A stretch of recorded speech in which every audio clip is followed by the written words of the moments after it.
So let's talk about value and business models. So value flows be considered at three different points. We can consider the production of a value proposition, the realization of value, and the capture of worth from that value realization.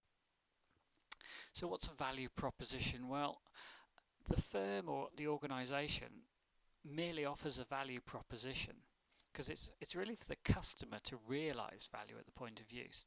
Until value is realized in use, any offering is only potentially valuable. So if you consider an umbrella is a value proposition. A firm might make an umbrella. You may even have an umbrella, but it's not really valuable until you use it. In fact, when you have one as you're carrying it about, on a hot day it's a liability. It's only when it starts raining that it becomes really valuable because the value is realized in use. So value, if you accept value to be some measure of goodness and create it in use, you can't really destroy value, but you can damage a system's potential to create value. So if you snap an umbrella before you use it, well, if it's a hot day, you haven't destroyed value per se, but you have destroyed somebody's worth, damaged their worth, or damaged your ability to create value when it rains. So we say that value is co-created in use, and here's an example on our little picture here.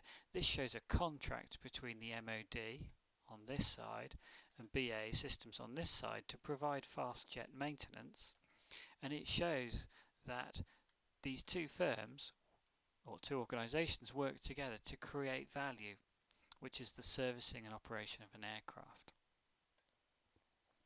So value realisation is the consumer's use of a value proposition. Value is realised when a consumer uses a proposition. The consumer only finds out the true value of the offer when they use it. Use is contextual, though firms often forget this. The value of something, say a pair of shoes, is only really realised when you use them. You may have a fancy pair of shoes, but if you want to walk across a muddy field, what's the value of them? Well, pretty poor. You want a pair of wellies in that situation. But if you've got a pair of rubber boots and you have to go to a fancy do, some fancy dinner, then the rubber boots are no good to you. So value is very much in use, and that depends on the context you're faced with. How do you extract worth for your organisation? Well, worth can be many different things. It's normally money, but it could be goodwill.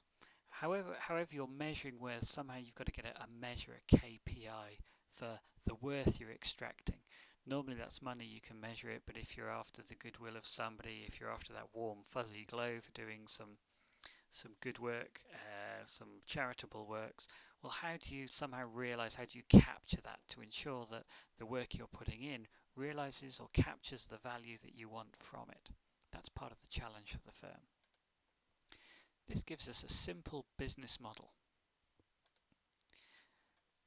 We start with the production of a value proposition. So any firm you may be considering starting yourself or studying, we can think of as producing a value proposition. You might say, I'm going to make sandwiches, or I'm going to make umbrellas, or I'm going to make shoes.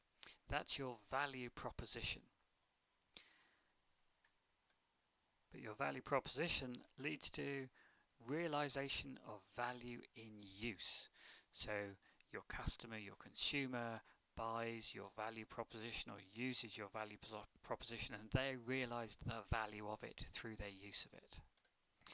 So value is always co-created between producers and consumers. So that's when the real value of something is realised. And from that activity you want to capture worth. That's nearly always going to be money, because you have to have a sustainable business, so you need some income to ensure that you can continue to do the jobs that you want to do. We call this CPR for your firm. Can you think it through? Think of any business or organisation that you know well, define each stage, and then identify the strengths and the weaknesses. Particularly think about, how do you capture the realisation or use of an offer by your consumers? How do you really understand how people are using what your firm, what your study organisation is making, and therefore how the people use it, because often the realization and use could change how you capture worth or the production of your value proposition.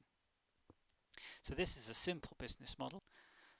There are many different business models. This is the most popular framework for business models, developed by Osterwalder and Pigneur. The reference is at the bottom there. You can see here it's a similar sort of model, but this is more complex, more boxes to fill out. But it's a very nice way of really capturing the essence of what a business does.